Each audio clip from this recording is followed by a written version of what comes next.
history of Poveglia can clearly be traced back to the 14th century when the Black Death arrived in Europe. Fearing the spread of the disease, Venice banished many of its citizens there in an effort to isolate the plague victims. The dead were dumped into huge pits and burned or buried. As the disease continued to decimate the population, patients with even the slightest symptoms were transferred, often in the same boat bearing the corpses of the dead, to the island en masse. And there they were given little help or comfort, and when they inevitably perished, were cast onto the flaming pyres and incinerated. It is estimated that well over 150,000 people died on the island at this time. In 1922, the island became home to a psychiatric hospital. Patients reported seeing shadows, hearing wailing, and seeing visions of ghostly apparitions at night. Of course, their concerns were largely ignored because they were deemed, well, crazy. It was said that one of the doctors in charge of the administration was particularly sadistic and conducted his own experiments on his patients.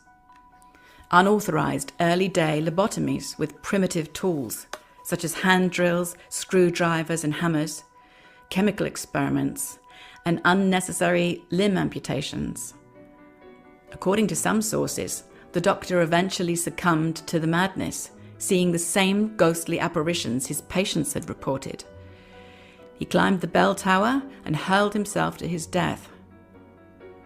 The island has been largely abandoned since the 1960s, and members of the public are forbidden to set foot on it.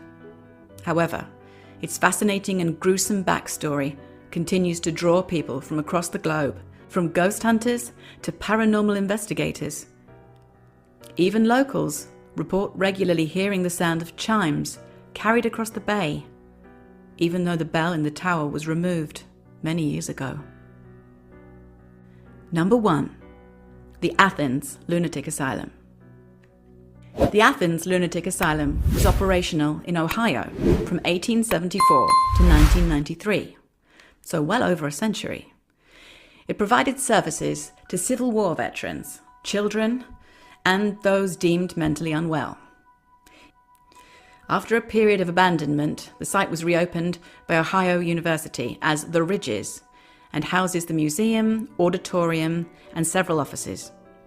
However, the former asylum was notorious for pioneering the now infamous lobotomy procedure, hydrotherapy, and electroshock therapy, all of which are known to be harmful